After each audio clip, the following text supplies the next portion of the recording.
your side. My name is Aver, and at 28, I've spent most of my life as a ghost in my own story.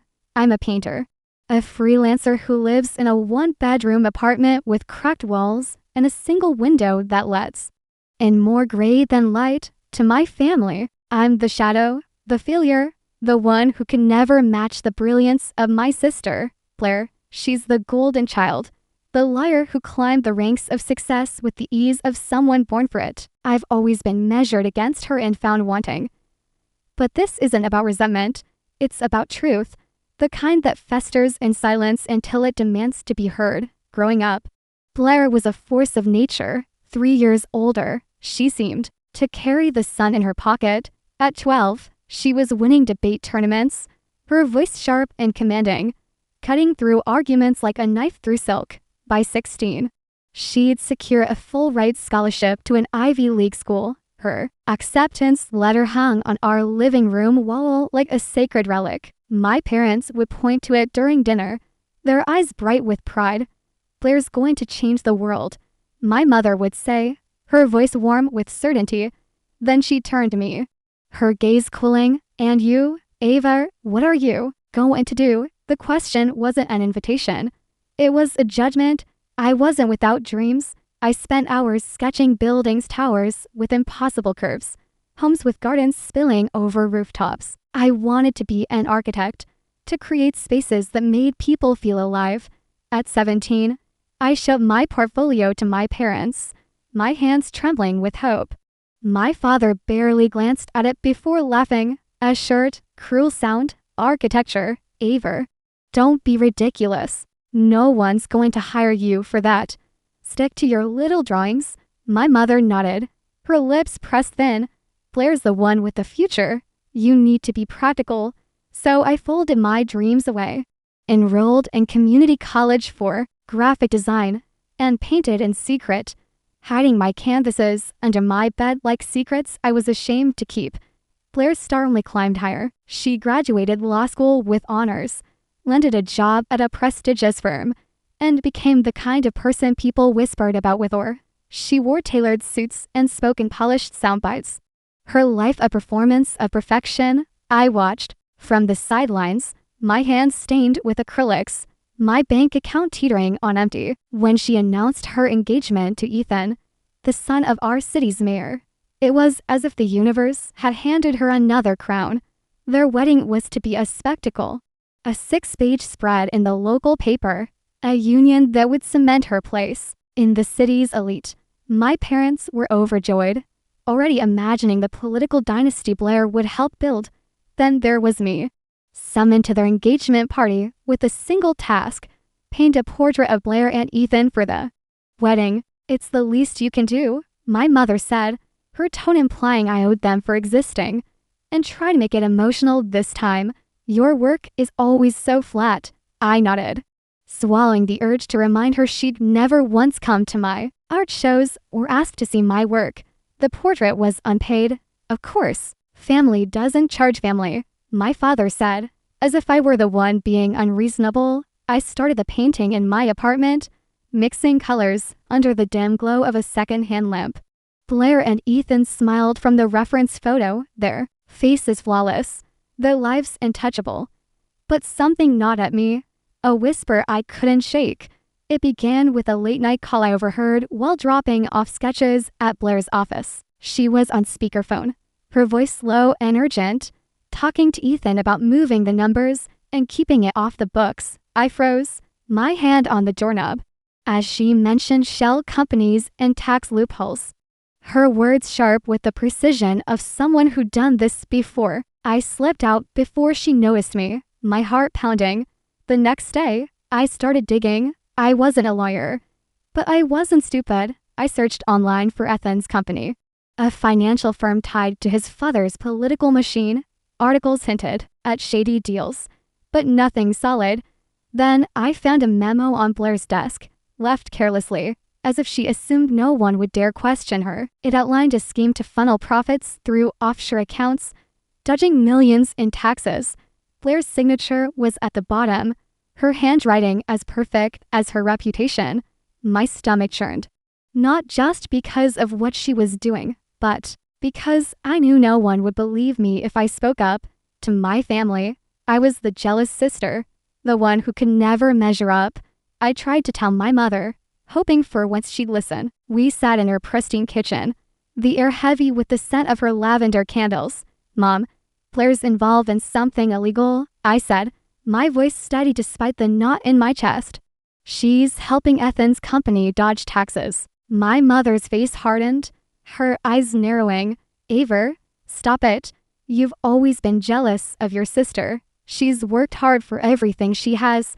Why can't you just be happy for her?" The words cut deep, but they weren't new. I left without another word, knowing I was on my own. I didn't go to the police. Not yet.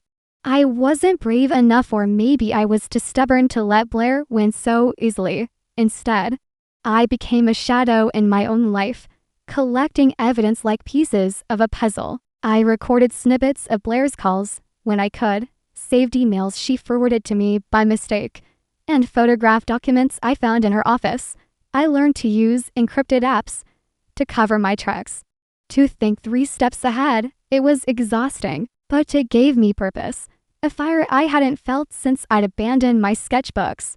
Blair was too busy to notice. Her days were a whirlwind of wedding planners, campaign events for Ethan's father, and late-night meetings with men in suits who smelled of money and secrets. I, meanwhile, reached out to a journalist named Clara, whose byline I'd seen on exposes about local corruption.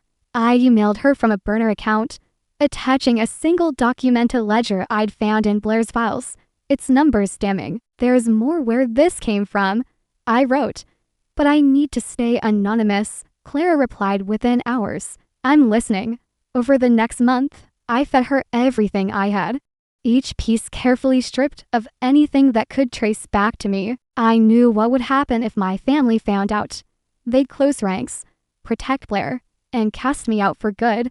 The thought didn't scare me as much as it should have. Maybe I was tired of being their shadow. A week before the wedding, Clara's paper published the first article. It was cautious, mentioning only allegations of financial misconduct tied to Ethan's company. No names were named, but the ripples were immediate. Blair called me that night, her voice tight with panic. "Aver, have you seen the news? Someone's trying to sabotage Ethan's family." I played dumb, my heart racing. "That's awful," I said, my tone flat. "I hope they figure out who's behind it." She paused, and I could almost hear her suspicion. But she had no proof. Not yet. She came to my apartment the next day. Her smile too bright, her voice too sweet. "Aver, you've been so quiet lately," she said, sitting on my threadbare couch. "Everything okay?" It was a trap, and I knew it. She was fishing, trying to catch me off guard. I smiled back.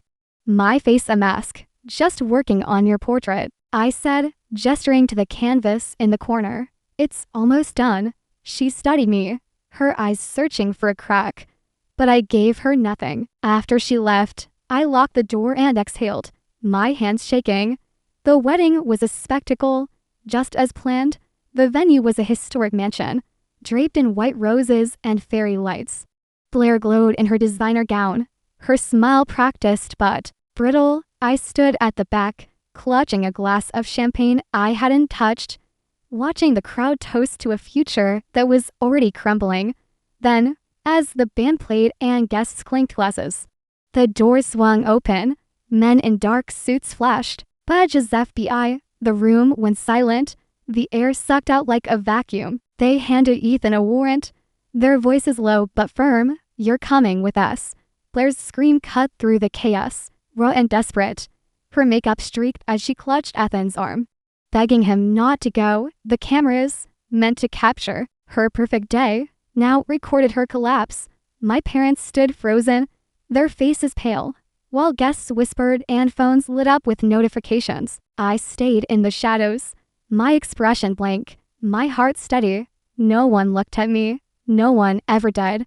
The fallout was swift.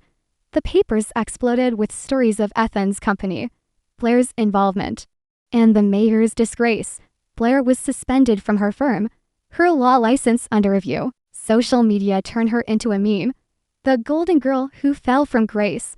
My mother called me, sobbing, accusing me of ruining the family. How could you? She screamed. I didn't answer.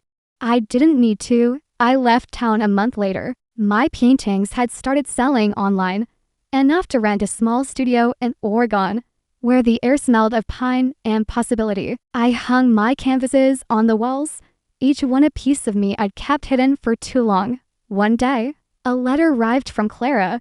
It was short, handwritten. Thank you for being brave.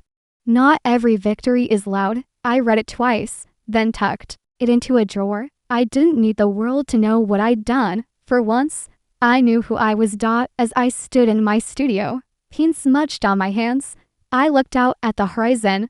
The sun was setting, casting a warm glow over the trees. Blair's world had burned, but mine was just beginning. I smiled, not because I'd won, but because I'd finally stopped running. The months that followed were quiet, but not empty. Oregon was different from the city I'd left behind. The air was cleaner, the sky wider, and the people didn't know me as Blair's sister. They knew me as Aver, the painter who set up shop in a converted barn. Her canvases filled with colors that spoke of hope and defiance. I worked late into the night, losing myself in the rhythm of brushstrokes, each one a step toward reclaiming the dreams I'd buried. I thought about Blair sometimes, but not with anger. She'd built her life on a foundation of lies, and it had crumbled under her. I didn't hate her for it. I pitied her. She'd spent so long chasing perfection that she'd forgotten what it meant to be human. I wondered if she'd ever find her way back. But that wasn't my burden to carry. My parents called occasionally, their voices strained with guilt they'd never admit. You could come home, my mother said once, her tone softer than I'd ever heard. We miss you. I didn't believe her, but I didn't argue. I'm happy here, I said, and for the first time, I meant it. I hung up before she could respond, knowing some bridges were better left unbuilt. The studio became my sanctuary.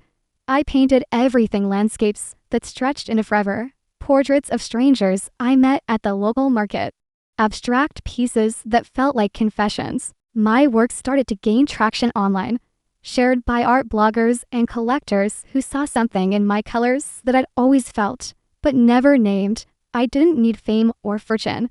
I needed purpose. And I'd found it. One evening, as I cleaned my brushes, a notification pinged on my phone. It was an email from Clara, forwarded from her editor. They were working on a follow-up story, not about Blair or Ethan, but about the anonymous whistleblower who'd brought them down. We don't know who you are, the editor wrote, but you've inspired a lot of people to speak out. If you ever want to tell your story, we're here. I smiled, then deleted the email. My story wasn't for them. It was for me. I walked outside, the night air cool against my skin.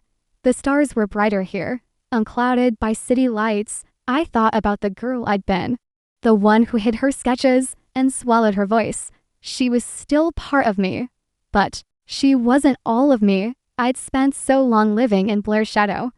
But shadows only exist where there's light, and I was finally ready to step into my own.